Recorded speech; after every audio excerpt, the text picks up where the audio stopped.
បានច្រើនមែនតើបងប្អូនអើយមិនតិចទេណានេះឡើងពីកធនធំឯដាក់ត្រាំវាហើយចាំយើងពេលដែលវាចេញដីចេញអីអស់ហើយចាំយើងយកវាមកស្លហើយមានដោយក្តាមមកទៀតណាកូនក្តាមហ្នឹងវាជាប្រភេទក្តាមមួយយ៉ាងដែរបណ្ដាយវាអស់ធំទំនឹងហើយវាពងពេញពោះអញ្ចឹងយើងអាចញ៉ាំបានតាមានអីហ្នឹង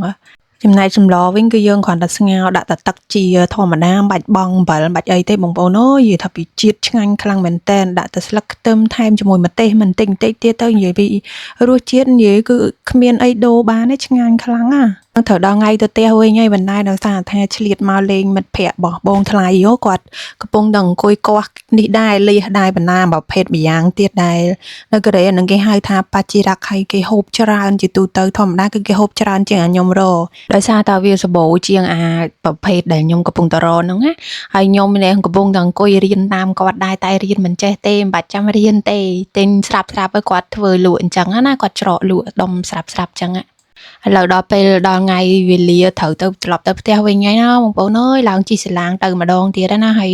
និយាយពីអាកាសធាតុវិញពពកឡងខ្មៅដុំហ្មងសំណាងក៏ពេលដរហ្នឹងវាអត់ភ្លៀងណាពេលជិះឡានមកផ្ទះវិញនិយាយថាពីភ្លៀងចាក់ដូចគេចាក់ទឹកខ្ជាអញ្ចឹងមកដល់ស្រុកវិញហើយបងប្អូនអើយនិយាយទៅមិនតាន់ចូលដល់ផ្ទះខ្លួនឯងទេមកផ្ទះបងថ្លៃសិនយកមកឲ្យគាត់សិន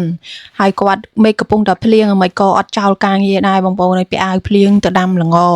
និយាយពីបងថ្លៃខ្ញុំគាត់ដូចថាសង្វាតការងារហ្មងណាគ្មានចេះទំនេរមិនតិចទេមកដល់ផ្ទះខ្ញុំវិញគ្មានទេសភាពអីស្អាតទេបងប្អូនអើយមានតែមើលមកក្រោមឃើញតែមួយជ្រុងហ្នឹងជនជាតិកូរ៉េចូលចិត្តណាស់អាផាត់ធឺចូលចិត្តរស់នៅណាសម្រាប់ខ្ញុំអត់ខ្ញុំនិយាយតាមត្រង់ខ្ញុំអត់ចូលចិត្តទេអាផាត់ធឺដោយសារថារស់នៅដូចមានអារម្មណ៍ថានៅតែក្នុងគុក4ជ្រុងអត់ជាងមិនដូចគុកអត់ចិញ្ចាំងមិនទេហើយបើសិនជានៅផ្ទះតាមជនបទដែលឡែកវិញនិយាយពីថាស្រស់ស្រាយដោយសារវាជុំវិញផ្ទះវាមានធម្មជាតិយើងដាំបន្លែដាំអីដាំផ្កាដាំអីចឹងបានណាហើយបុណ្ណអាផាត់ធឺនិយាយពីថាអូស្អស់ស្អាប់ខ្លាំងមែនតើអញ្ចឹងហើយអត់ចេះនៅទេថ្ងៃតនេអីគឺថាចាញ់ដើរហើយមិននៅផ្ទះគ្រប់24ម៉ោងទេមកដល់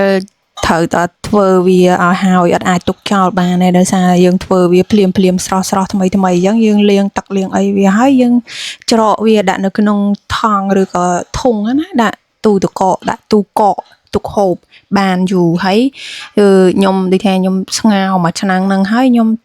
ទុកហូបផងហើយនឹងដាក់បកកក្នុងទូផងអញ្ចឹងណាចង់ដឹងថាបកកពេលដែលវាយើងស្ងោរវាអញ្ចឹងហើយនឹងបកកស្រស់តើមួយណាដែលវានៅរសាររសជាតិបានជាងយូរជាងអញ្ចឹងណាហើយខ្ញុំច្រកមួយថងហ្នឹងគឺសម្រាប់ដូចថាថ្ងៃក្រោយទៅយើងចង់យកវាមកស្លយើងយកតែមួយថងមកស្លហូបមកពេលតែមួយអញ្ចឹងទៅពេលជីកបានច្រើនដែរតែគ្រាន់ថាយើងទៅជីកគ្នាច្រើនដែរពេលអញ្ចឹងហើយបែងចែកគ្នាទៅនោះសល់ម្នាក់បានហូបបាន 4-5 ដងទៀតដែរអញ្ចឹងទៅហើយចាំដល់ពេលអស់ថ្ងៃក្រោយចាំទៅទៀតទៅ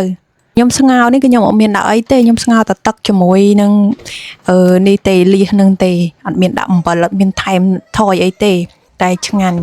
អានេះខ្ញុំស្ងោរហើយខ្ញុំដាក់បកកចឹងដែរទុកឲ្យក្រោយទៅពេលចង់ហូបយកមកតែកដៅទៅបានហើយស្ងោរថែមលឹកខ្ទឹមមកខ្ញុំអត់មានម្ទេសទៀតបងប្អូននិយាយពីថារសជាតិវាដូចថាត្រូវជាមួយនឹងម្ទេសហ្មងរសជាតិវាឆ្ងាញ់ដូចថាវាលើករសជាតិឲ្យឆ្ងាញ់1 គុណនឹង 2អញ្ចឹងណាខ្ញុំដាក់កាមេរ៉ានេះដាក់ថតខ្លាចដោយគាត់ដោយសារគាត់អត់ចង់ចូលកាមេរ៉ាដល់ពេលអញ្ចឹងដាក់ទៅកាមេរ៉ាក្រោយមានបានមើលណាអត់បានជាប់មុខម្ហូបពិសេសសោះមកជាប់តែខ្លួនឯងណានេះវិញ